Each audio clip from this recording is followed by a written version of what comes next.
कुछ दैदा जा सुन ले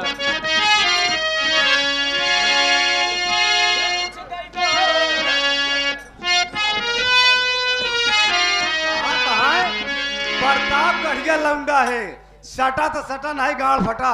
इसका मतलब रे इधर आओ।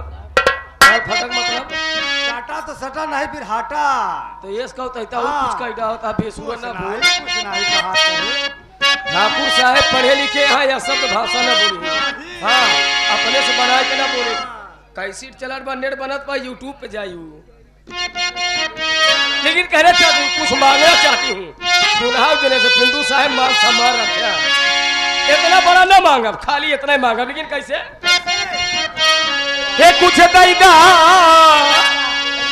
हे कुछ दैदा निशानी ओ पाल मां